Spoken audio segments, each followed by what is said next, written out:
লন্ডনে পলাতক আসামিদের ফেরাতে ব্রিটিশ প্রধানমন্ত্রীর সঙ্গে শেখ হাসিনার আলোচনা। স্কটিশ পার্লামেন্টে বললেন, জলবায়ু উদ্বাস্তুদের দায় নিতে হবে উন্নত বিশ্বকে। জলবায়ু পরিবর্তনে ক্ষতিগ্রস্ত দেশগুলোকে প্রতিশ্রুত অনুদানের বণ্টন নিয়ে দ্বিধাবিভক্ত বিশ্ব নেতারা। সম্মেলন ব্যর্থ হওয়ার শঙ্কা, চতুর্থ দিনের আলোচনা শুরু। আফগানিস্তানে এবার বৈদেশিক মুদ্রা ব্যবহার নিষিদ্ধ করল তালেবান। অর্থনৈতিক ও খাদ্য সংকট চরমে, অনাহারীর সংখ্যা বাড়ছেই, অনিশ্চয়তায় নারী শিক্ষা। এবং নিউ ইয়র্ক সিটি নির্বাচনে প্রথমবার বিচারক ও কাউন্সিলরম্যান হলেন বাংলাদেশি সোমা সাইদ ও শাহানা হানিফ। প্রবাসীদের উচ্ছ্বাস।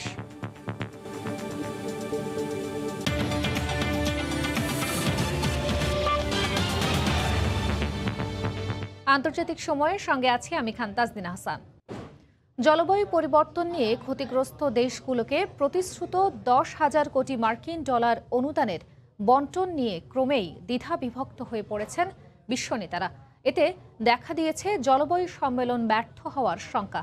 এর আগে 2030 সালের মধ্যে বায়ুমণ্ডলে 30% মিথেন গ্যাস কমিয়ে আনার বিষয়ে একটি চুক্তিতে সই করে যুক্তরাষ্ট্র সহ 80টিরও বেশি দেশ।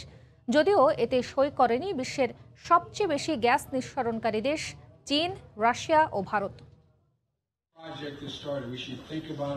স্কটল্যান্ডের গ্লাসগোতে চলছে COP26 জলবায়ু সম্মেলন। সম্মেলনের তৃতীয় দিন মঙ্গলবার বৈশ্বিক তাপমাত্রা কমাতে বিভিন্ন উদ্যোগ গ্রহণে বৈঠক করেন বিশ্ব নেতারা। মার্কিন প্রেসিডেন্ট জো বাইডেনের নেতৃত্বে এই গোলটেবিল বৈঠকে অংশ নেন ব্রিটিশ প্রধানমন্ত্রী বরিস জনসন এবং ইউরোপীয় কমিশনের president Ursula von der lane.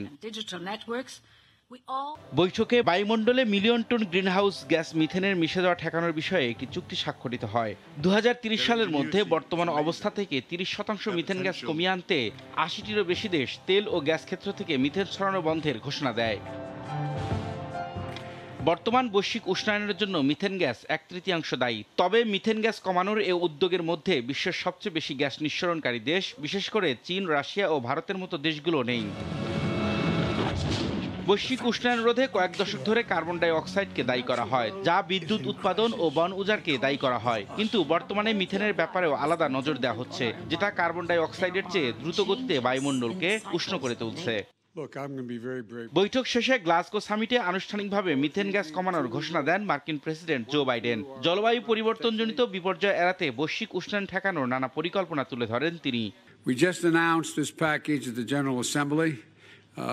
And back in September, at the time was mentioned 9 countries had signed on. Today, it's over 80, it's approaching 100 countries that are signing on. তবে বিশ্ব নেতাদের এই প্রতিশ্রুতি মানতে পারছেন না পরিবেশ আন্দোলন কর্মীরা। জলবায়ু সম্মেলন স্থলের বাইরে বিশ্ব নেতাদের মুখোশ পরে প্রতিবাদ জানান তারা। বলেন, প্রতিবারের সম্মেলনেই কথার ফুলঝুরি ছোটান বিশ্ব নেতারা, কিন্তু বাস্তবে ফলাফল শূন্য। রবিউল ইসলাম আওলাদ, সময় সংবাদ। অবশেষে স্কটল্যান্ডের গ্লাসগোয় চলমান জাতিসংঘের জলবায়ু বিষয়ক শীর্ষ সম্মেলনে প্রবেশ করতে পেরেছেন ইসরায়েলি মন্ত্রী কারিন। এর আগে COP26 আয়োজনের দ্বিতীয় দিন টানা 2 ঘন্টা অপেক্ষা করার পরও হুইল চেয়ার নিয়ে সম্মেলনে প্রবেশ করতে দেয়া হয়নি কারিনকে। আয়োজনের দ্বিতীয় দিন COP26-এর জলবায়ু সম্মেলনে যোগ দিতে স্কটল্যান্ডের গ্লাসগোতে যান ইসরায়েলের জাতীয় অবকাঠামো, জ্বালানি ও পানি সম্পদ মন্ত্রী কারিন এলহারা। টানা 2 ঘন্টা অপেক্ষা করার পর তাকে ফিরে আসতে হয় সম্মেলন স্থল থেকে। ক্ষুব্ধ কারিন এক টুইট বার্তায় অভিযোগ করেন, পেশির দুর্বলতায় ভুগছেন বলে হুইল চেয়ারে চলাফেরা করতে হয় তাকে। আর হুইল চেয়ার ব্যবহারকারীদের জন্য বিশেষ ব্যবস্থা না রাখার কারণে মূল সম্মেলন স্থলে প্রবেশ করতে পারেননি তিনি। সংবাদ মাধ্যমে এমন খবর প্রকাশের পরপরই নিন্দার ঝড় বইতে থাকে সম্মেলনকে ঘিরে। ঘটনার একদিন পর অবশেষে জলবায়ু সম্মেলন COP26-এ প্রবেশ করতে পেরেছেন কারিন। এ সময় তিনি বলেন, যাদের শারীরিক প্রতিবন্ধকতা আছে তাদের জন্য সুযোগ সুবিধা নিশ্চিতের পক্ষে কথা বললেও নিজেদের অনুষ্ঠানে সে ধরনের সুবিধা নিশ্চিত করার বিষয়টি মাথায় রাখেনি জাতিসংঘ। ভবিষ্যতে যে কোনো সম্মেলনে জাতিসংঘ এই বিষয়টি নিয়ে কাজ করবে বলেও আশা প্রকাশ করেন তিনি। এদিকে এমন অনাকাঙ্ক্ষিত ঘটনায় দুঃখ প্রকাশ করেন যুক্তরাজ্যের প্রধানমন্ত্রী বরিস জনসন। এ ঘটনায় দ্রুত পদক্ষেপ নেওয়ায় পূর্ব নির্ধারিত এক বৈঠকের পর ইসরায়েলি প্রধানমন্ত্রী নাফতালি বেনেট ধন্যবাদ জানান বরিস জনসনকে। বেনেট বলেন, এ ঘটনা ভবিষ্যতে সবার জন্য সব জায়গায় প্রবেশ নিশ্চিত করার বিষয়ে সুযোগ তৈরি করবে। জান্নাতুল সাদিয়া, সময় সংবাদ। লন্ডনে পালিয়ে থাকা আসামিদের বাংলাদেশে ফেরত আনতে ব্রিটিশ প্রধানমন্ত্রী বরিস জনসনের সঙ্গে আলোচনা করেছেন বাংলাদেশের প্রধানমন্ত্রী শেখ হাসিনা। COP26 সম্মেলন স্থলে বরিস জনসনের সঙ্গে দ্বিপক্ষীয় বৈঠক করেন তিনি। এদিকে গ্লাসগোতে স্কটিশ পার্লামেন্টে জলবায়ু বিষয়ক বিশেষ এক সেশনে যোগ দেন তিনি। এ সময় শেখ হাসিনা বলেন, জলবায়ু পরিবর্তনের কারণে উদ্বাস্তু হওয়া মানুষের দায়িত্ব নিতে হবে পুরো বিশ্বকে। জলবায়ু পরিবর্তন সম্পর্কিত শীর্ষ সম্মেলন কপের ২৬তম আসরে ক্লাইমেট ভালনারেবল ফোরাম বা ভুক্তভোগী দেশগুলোর প্রেসিডেন্ট হিসেবেও স্কটল্যান্ডে বেশ কিছু সাইডলাইন ইভেন্টে যোগ দিয়েছেন প্রধানমন্ত্রী। সিভিএফের ৪৮টি দেশের নেতাদের সংলাপে শেখ হাসিনা অভিযোগ করে বলেন, কার্বন নিঃসরণকারী উন্নত দেশগুলো তাদের প্রতিশ্রুত তহবিল না দেয়ায় জলবায়ু ঝুঁকিপূর্ণ দরিদ্র দেশগুলোকে অসহায় অবস্থার মধ্যে পড়তে হচ্ছে। মঙ্গলবার স্থানীয় সময় রাতে দেশটির পার্লামেন্ট ভবনে কল ফর ক্লাইমেট প্রসপারিটি শীর্ষক এক বিশেষ সেশনের আয়োজন হয়, যেখানে প্রধানমন্ত্রী শেখ হাসিনাকে মূল বক্তা হিসেবে আমন্ত্রণ জানিয়েছিল স্কটিশ পার্লামেন্ট। এই অনুষ্ঠানে ছোট বোন শেখ রেহানা ও মেয়ে সিভিএফের থিমেটিক অ্যাম্বাসেডর সাইমা ওয়াজেদ পুতুল সহ উপস্থিত ছিলেন স্কটিশ পার্লামেন্টে প্রথম বাংলাদেশি এমপি ফয়সল চৌধুরী। জলবায়ু পরিবর্তনের প্রভাব মোকাবিলায় বাংলাদেশের করণীয় তুলে ধরে বক্তব্য রাখেন প্রধানমন্ত্রী। তিনি বলেন, কার্বন নিঃসরণ কম হয় এমন প্রযুক্তিতে এগোতে চায় তার দেশ। জানান, শিগগিরই ইলেকট্রিক গাড়ির যুগে প্রবেশ করবে Bangladesh. Bangladesh is also committed to following a progressive approach to developing its economy on a low carbon pathway. Bangladesh has already started working for introducing significant number of electric cars within next few years. বিশ্ব নেতাদের এক হয়ে কার্যকর পদক্ষেপ নেয়ার উদ্যোগ ছাড়া জলবায়ু পরিবর্তনের দুর্যোগ সামাল দেয়া সম্ভব হবে না বলেও জানান সরকার প্রধান। তিনি বলেন, করোনার বাস্তবতায় নতুন শিক্ষা পেয়েছে বিশ্ব। The world has to share the responsibilities of climate migrants. The issue of loss and damage must be addressed properly. The world leaders has realized that yes, they have the responsibility and everybody want to work together.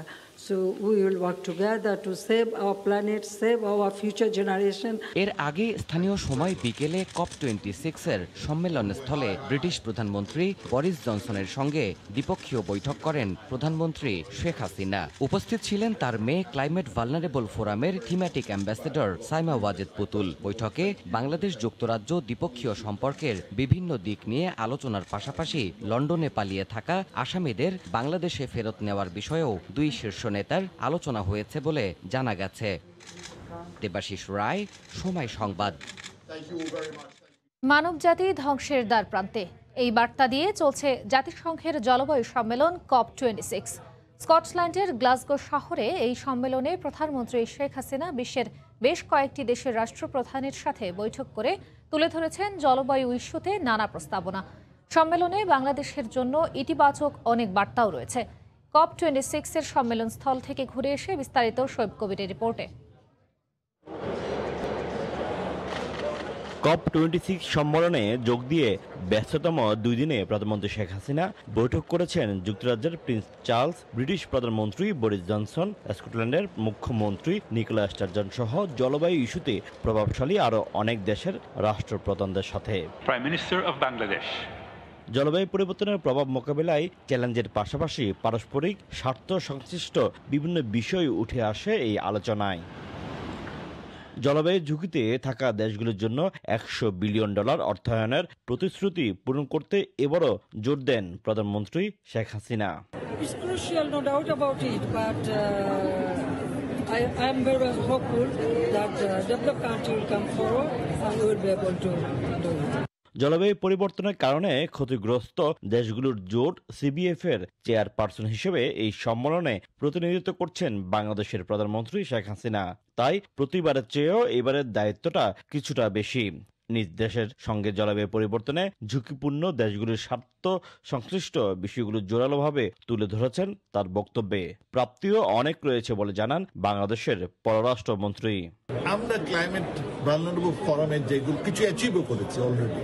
একটি বড় দাবি ছিল যে আমরা একটা climate vulnerable জন্য আমরা কি বলে যে অফিস অফ কি বলে যে special representative for climate human rights issue আমরা এটা তৈরি করেছি অলরেডি মোটামুটি করে আমরা উই অ্যাচিভমেন্ট ইউএন এটা তৈরি করবে।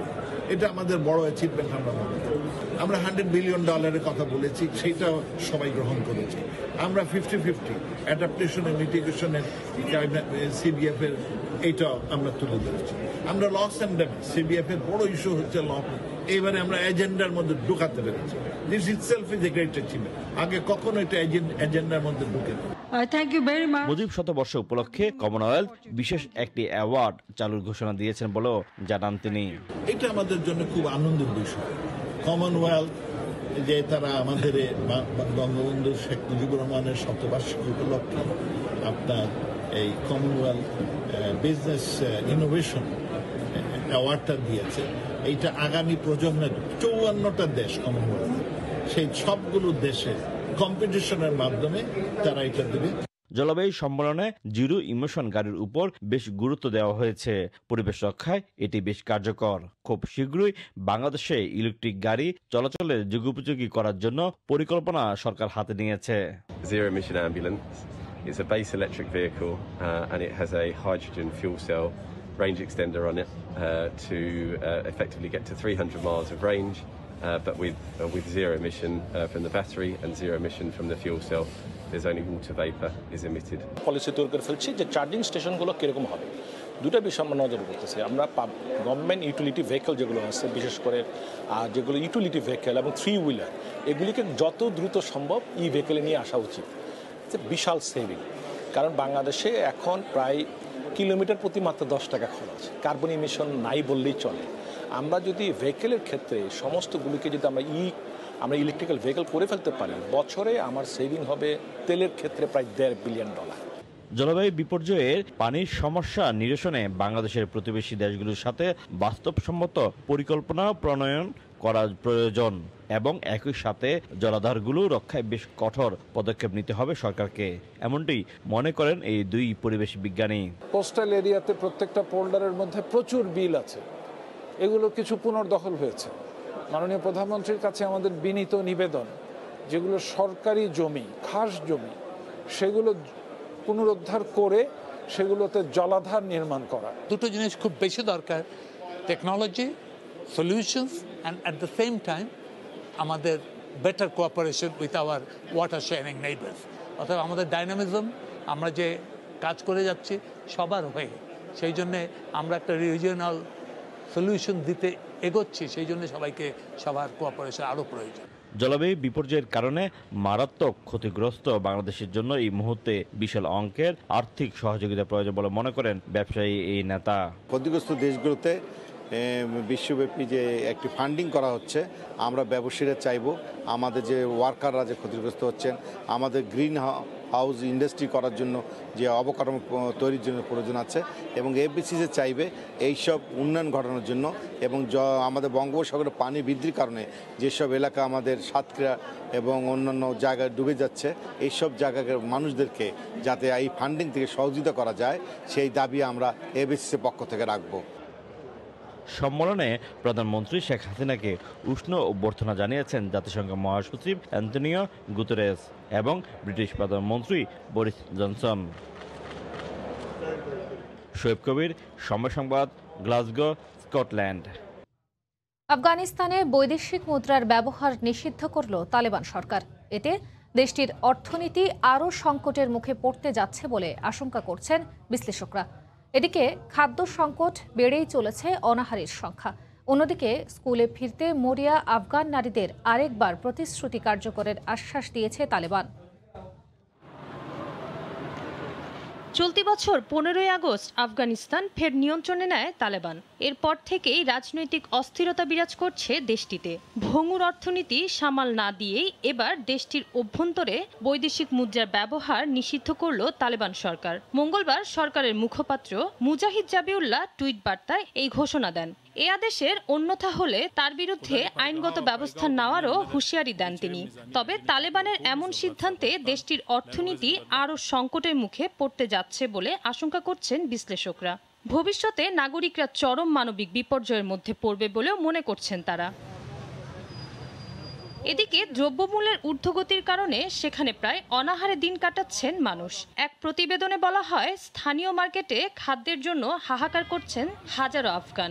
অর্থের অভাবে বেশিরভাগ মানুষ কিনতে পারছেন না খাবার, ফলে বেড়েই চলেছে অনাহারীর সংখ্যা। আফগানদের দাবি, সংকট নিরসনে তালেবানের পক্ষ থেকে কোনো উদ্যোগ নেওয়া হয়নি। 20 বছর পর তালেবান আবার ক্ষমতায় এসেছে, কিন্তু আমাদের কোনো লাভ হয়নি। মানুষ এখন অনাহারে মারা যাচ্ছে। অন্যদিকে গেল 18 সেপ্টেম্বর মেয়েদের মাধ্যমিক শিক্ষা নিষিদ্ধ করে তালেবান সরকার। এরপর থেকে স্কুলে ফিরতে মরিয়া আফগান নারীরা বিভিন্ন মাধ্যমে বিক্ষোভ করে বারবার তার জানান দেন তারা।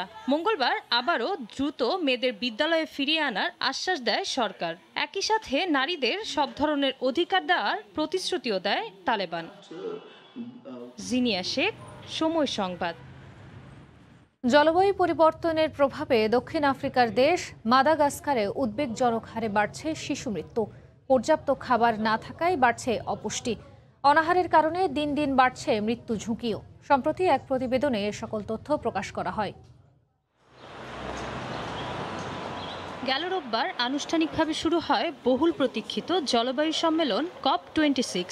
এবারের আসরেও পরিবেশ বাঁচানোর প্রতিশ্রুতি ছিল বিশ্ব নেতাদের বক্তব্যে, কিন্তু যেসব দেশ এরই মধ্যে জলবায়ু পরিবর্তনের কারণে ভুক্তভোগী, তাদের রক্ষায় বাস্তব কোনো পদক্ষেপ ছিল না বিশ্ব নেতাদের প্রতিশ্রুতিতে। সম্প্রতি বার্তা সংস্থা এপি প্রতিবেদনে বিষয়টি উল্লেখ করা হয়। প্রতিবেদনে বলা হয়, প্রায় 40 বছর ধরে খরা চলছে দক্ষিণ আফ্রিকার দেশ মাদাগাস্কারে। 4 বছর ধরে বৃষ্টি হচ্ছে না দেশটিতে। এর মধ্যে আরও উদ্বেগের খবর জানালো বার্তা সংস্থাটি।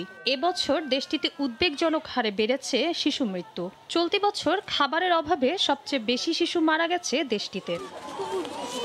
মায়েরাও ভুগছে অপুষ্টিতে।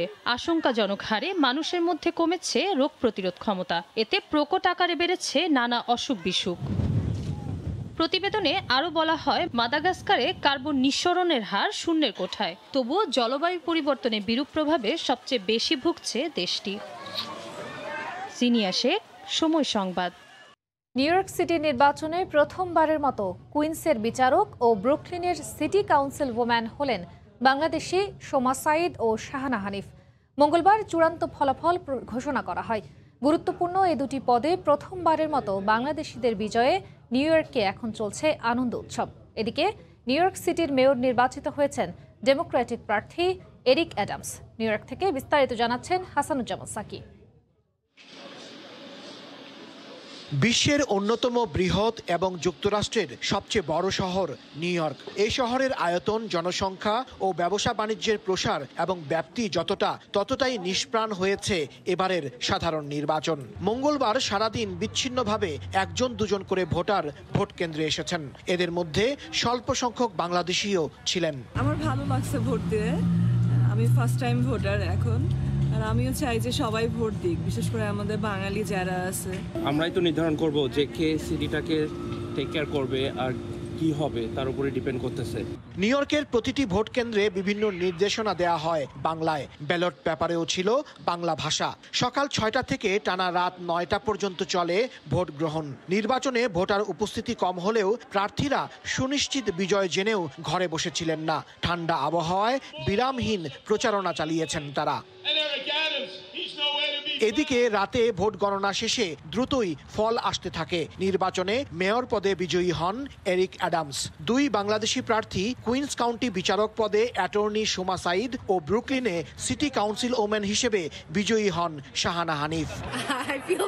আমি খুবই এক্সাইটেড এবং হোপফুল যে আমি শেষ বাংলাদেশি না সিটি কাউন্সিলে। খুব ভালো লাগছে উইন করে, এবং এই উইনটা বাংলাদেশিদের জন্য এবং প্রত্যেকটা ইমিগ্রেন্ট কমিউনিটির জন্য। নিউ ইয়র্কে ডেমোক্রেটিক পার্টির প্রাইমারি নির্বাচন অনুষ্ঠিত হয় গত জুনে। নিজ দলের প্রার্থীদের মধ্যে কে চূড়ান্ত প্রার্থী হবেন, দল কিংবা দলীয় নেতারা নন, এই প্রাইমারিতে ভোটাররাই তা ঠিক করেন।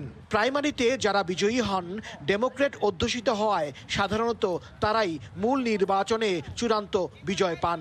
এবারও তার ব্যতিক্রম হয়নি। দীর্ঘ ৩০ বছর পর নিউ ইয়র্ক সিটি একজন কৃষ্ণাঙ্গ মেয়র পাচ্ছে, যিনি বাংলাদেশি, এশিয়ান এবং অভিবাসী সমাজের কাছে যথেষ্ট গুরুত্বপূর্ণ এবং তার রয়েছে ঘনিষ্ঠ সম্পর্ক। অন্যদিকে নিউ ইয়র্কের দুটি গুরুত্বপূর্ণ পদ, ব্রুকলিনের কাউন্সিল ওমেন এবং কুইন্স কাউন্টি বিচারক পদে দুজন বাংলাদেশি নারী প্রথমবারের মতো বিজয়ী হয়েছেন। সব মিলিয়ে নির্বাচন পরবর্তী এই রাতে উৎসব আমেজে ভাসছে নিউ ইয়র্কবাসী এবং বাংলাদেশিরা। হাসানুজ্জামান সাকি, সময় সংবাদ, ব্রুকলিন, নিউ ইয়র্ক। এবার 5 থেকে 11 বছর বয়সী শিশুদের জন্য ফাইজারের টিকা অনুমোদন দিয়েছে যুক্তরাষ্ট্র। দেশটির Centre for Disease Control and Prevention সিডিসিএ অনুমোদনের সিদ্ধান্ত দিয়েছে। এর আগে 5 থেকে 11 বছর বয়সী শিশুদের ক্ষেত্রে ফাইজার বায়োএনটেক এর করোনার টিকা প্রয়োগের বিষয়টি সতর্কতার সঙ্গে যাচাই বাছাই করে দেশটির ওষুধ নিয়ন্ত্রণ সংস্থা। গবেষণায় দেখা যায় শিশুদের ক্ষেত্রে এই টিকা 91% কার্যকর। যুক্তরাষ্ট্রে বর্তমানে 12 ও তার বেশি বছর বয়সী শিশুদের করোনার টিকা দেয়া হচ্ছে। আয়ারল্যান্ডে হু হু করে বাড়ছে করোনা আক্রান্তের হার। এতে আইসিইউতে ভর্তি রোগীর চাপ সামলাতে হিমশিম খাচ্ছে কর্তৃপক্ষ। আয়ারল্যান্ড থেকে সৈয়দ জুয়েলের রিপোর্টে বিস্তারিত। কয়েক সপ্তাহ আগেও করোনায় একদিনে গড়ে আক্রান্তের হার 1000-এর বেশি ছিল না আয়ারল্যান্ডে। এখন প্রতিদিন ওই আক্রান্ত হচ্ছেন অন্তত 2500। এতে করে আইসিইউগুলোতে বাড়ছে রোগীর চাপ। 5 থেকে 12 বছরের শিশুরাও আক্রান্ত হচ্ছে করোনায়। দিন দিন আক্রান্তের সংখ্যা বাড়তে থাকায় স্থানীয়দের পাশাপাশি আতঙ্ক বাংলাদেশিদের মাঝেও। শীতের তীব্রতা বাড়ার সাথে সাথে করোনার রোগীর সংখ্যা দিন দিন বেড়ে চলেছে। সেজন্য সবসময় বাচ্চাদেরকে স্কুলে দিতে, নিজেরা কাজের কর্মে যেতে অনেকটা আতঙ্কিত থাকা লাগে। প্রতিনিয়তই এখন বাড়তেছে করোনা আক্রান্ত। আমার কাছে মনে হয়েছে যে কারণটা হলো আমাদের সুরক্ষা আমরা আগের মতো যতটুকু দিতে চাইতাম বা দিতে পারতাম নিজেকে বা অপরকে, আমরা ততটা এখন আর আগের মতো ততটা সিরিয়াস নই। এদিকে নাগরিকদের স্বাস্থ্যসেবা নিশ্চিত করতে স্বাস্থ্যকর্মীদের মাঝে বুস্টার ডোজ দেওয়ার পরিকল্পনার কথা জানিয়েছে দেশটির স্বাস্থ্য বিভাগ। সৈয়দ জুয়েল, সময় সংবাদ, আয়ারল্যান্ড। এবার চেহারা শনাক্তকারী বা ফেসিয়াল রিকগনিশন অ্যাপ বন্ধ করতে যাচ্ছে ফেসবুক। কর্পোরেট নাম পরিবর্তনের 1 সপ্তাহের মধ্যে এই নতুন চমক নিয়ে হাজির জনপ্রিয় সামাজিক যোগাযোগ মাধ্যম ফেসবুক। চেহারা শনাক্তকারী বা ফেসিয়াল রিকগনিশন অ্যাপ, যার সাহায্যে ছবি ও ভিডিওর মাধ্যমে ফেসবুকে স্বয়ংক্রিয়ভাবে ব্যবহারকারীকে শনাক্ত করা হতো। এই অ্যাপটি এবার বন্ধ করতে যাচ্ছে জনপ্রিয় সামাজিক মাধ্যমটি। ফেসবুকের কর্পোরেট নাম পরিবর্তন হয়েছে সপ্তাহখানেক আগেই। টেক জায়ান্টটিকে নিয়ে চলমান নানা সমালোচনার মধ্যেই এই ঘোষণা দিল ফেসবুক। আগামী মাসের মধ্যে সারা বিশ্বে এই সিদ্ধান্ত কার্যকর করা হবে বলে জানিয়েছেন ফেসবুকের একজন মুখপাত্র। চেহারা শনাক্তকরণের এই প্রযুক্তি বিভিন্ন হাসপাতাল এবং বাণিজ্যিক প্রতিষ্ঠানগুলোর কাছে নিরাপত্তার স্বার্থে জনপ্রিয়তার তুঙ্গে ছিল, কারণ এর মাধ্যমে অনুপ্রবেশকারীর ওপর খুব সহজেই নজরদারি করা যেত। ফেসবুকের কৃত্রিম বুদ্ধিমত্তা বা আর্টিফিশিয়াল ইন্টেলিজেন্স বিভাগ জানায়, চেহারা শনাক্তকরণ প্রক্রিয়ার ব্যবহার নিয়ন্ত্রণ করার জন্য একটি সুস্পষ্ট নীতিমালার প্রক্রিয়া চলছে। চলমান অনিশ্চয়তার মধ্যে চেহারা শনাক্তকরণের ব্যবহার সীমিত করাকেই উপযুক্ত সিদ্ধান্ত বলে মনে করছেন ফেসবুক কর্তৃপক্ষ। গেল কয়েক মাস ধরেই ব্যবহারকারীদের নিরাপত্তা ও ব্যাপক অপব্যবহারের বিষয় নিয়ে বিভিন্ন নিয়ন্ত্রক সংস্থা এবং আইন প্রণেতাদের কঠোর সমালোচনার মধ্য দিয়ে যাচ্ছে সামাজিক যোগাযোগ মাধ্যম ফেসবুক। জান্নাতুল সাদিয়া, সময় সংবাদ। দেখছেন আন্তর্জাতিক সময়। আবারও একটু একটু করে কোলাহলপূর্ণ হয়ে উঠছে ব্যাংকক। আসতে শুরু করেছেন পর্যটকরা। অপেক্ষার প্রহর শেষ হতে চলেছে স্থানীয় ব্যবসায়ীদের। তবে এখনও বার বন্ধ রাখার নির্দেশ বহাল থাকায় কঠিন পরিস্থিতির মধ্যেই থাকতে হচ্ছে বহু ব্যবসা প্রতিষ্ঠানকে। ব্যাংকক থাইল্যান্ডের এই রাজধানী শহরটি বরাবরই এক আকর্ষণীয় পর্যটন কেন্দ্র। তবে করোনার কারণে গত 1.5 বছর ধরে যেন নিজের ছায়া হয়ে রয়েছে দেশি বিদেশি পর্যটকদের অন্যতম গন্তব্য ব্যাংককের কোসান রোড। গত সোমবার থেকে কোয়ারেন্টাইন ছাড়াই থাইল্যান্ড ভ্রমণের সুযোগ পেয়েছেন 60টি দেশের নাগরিক। তবে তাদের অবশ্যই থাকতে হবে টিকা সনদ। আর এতেই আশায় বুক বেঁধেছেন কোসান রোডের ছোট বড় ব্যবসায়ীরা। কোসান রোড হলো ব্যাংকক পর্যটনের প্রাণ, আর পর্যটকরা হলেন আমাদের মতো ব্যবসায়ীদের হৃদস্পন্দন। আমরা পর্যটকদের জন্য অপেক্ষা করছি। সত্যি বলতে কি, আগে তাদের জন্য আমাদের প্রহর গুনতে হতো না। করোনার আগে সস্তা মদের দোকান, ট্যাটু পার্লার, রাস্তার পাশের খাবার ও হোস্টেল সুবিধা নিয়ে পর্যটকদের সেবায় অনেক রাত অবধি সজাগ থেকেছে এই কোসান রোড। পুরনো অভ্যাসে ফিরতে শুরু করলেও বেশ কিছু বিধিনিষেধ বহাল থাকায় এখনও এখানকার প্রায় 90% দোকানপাটি রয়েছে বন্ধ। মদ সরবরাহের বিশেষ ব্যবস্থা থাকলেও বার চালুর অনুমতি দেয়নি ব্যাংকক মেট্রোপলিটন কর্তৃপক্ষ। যদি করোনা আর ফিরে না আসে তাহলে এই কোসান রোড জমে উঠতে খুব বেশি সময় লাগবে না। তবে বার বন্ধ থাকায় চ্যালেঞ্জ কাটছে না ব্যবসায়ীদের, কারণ এখানকার অনেক ব্যবসায়ী প্রায় 100% মদ বিক্রির ওপরই নির্ভর করে। করোনার কারণে থাইল্যান্ডে 1 বছরে পর্যটন কেন্দ্রিক 30 লাখ মানুষ তাদের কাজ হারিয়েছে, আর $50 বিলিয়ন রাজস্ব হারিয়েছে দেশটি। কামরুল হাসান সবুজ, সময় সংবাদ। বর্ণিল আয়োজনে মৃত ব্যক্তিদের স্মরণে চলছে ডে অফ দ্য ডেড উৎসব। করোনার চোখ রাঙানিকে কিছুটা উপেক্ষা করে উদযাপনে মেতেছে মেক্সিকো সহ আশেপাশের কয়েকটি দেশের বাসিন্দারা। ব্যতিক্রমী এ উৎসব পালনে এবার নির্ধারণ করা হয়েছে বেশ কিছু থিম। ঐতিহ্যবাহী মাথার খুলি, রং বেরঙের পোশাক আর বিচিত্র সব সাজে রাস্তা জুড়ে হাজারো মানুষ মেতেছে মৃতদের স্মরণে উৎসবে। তাদের মতে মৃত্যু জীবনের শেষ নয়, বরং দীর্ঘ জীবনের একটি অংশের পরিসমাপ্তি মাত্র। এমন ধারণাকে ঘিরেই বিশ্বের কয়েকটি দেশে উদযাপন করা হয় মৃতদের স্মরণে ডে অব দ্য ডেড উৎসব। তাদের বিশ্বাস, প্রিয়জনদের সাথে দেখা করতে মর্তলোকে আসেন মৃত মানুষেরা, আর তাই তাদের অভ্যর্থনায় এসব নানা আয়োজন।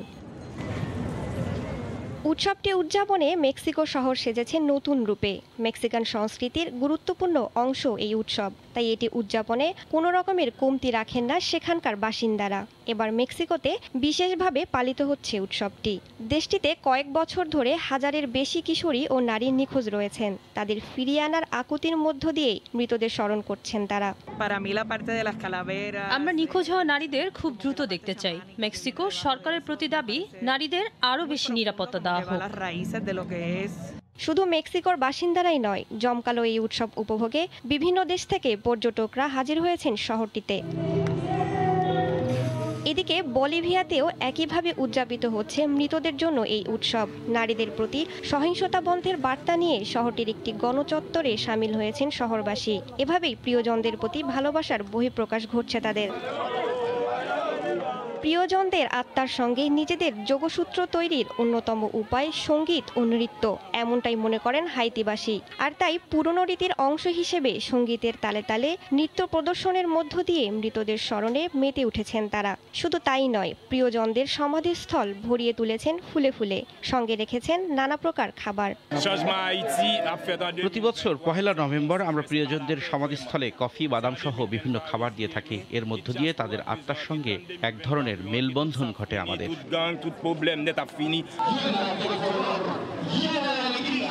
এদিকে উৎসবটি উদযাপনে পিছিয়ে নেই গুয়াতেমালার বাসিন্দারাও। নানা রঙের দৈত্যাকৃতির সব ঘুড়ি উড়িয়ে মৃতদের স্মরণ করছেন তারা। এসব ঘুড়িতে রয়েছে তাদের উদ্দেশ্যে লেখা নানা বার্তা। প্রিয়জনদের তারা কতটা মিস করছেন সেটি বোঝাতেই মূলত এমন আয়োজন।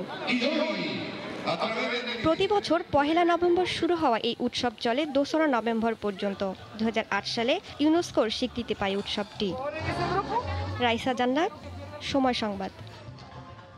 জানিয়ে দিচ্ছি আন্তর্জাতিক সময়ের শিরোনামগুলো।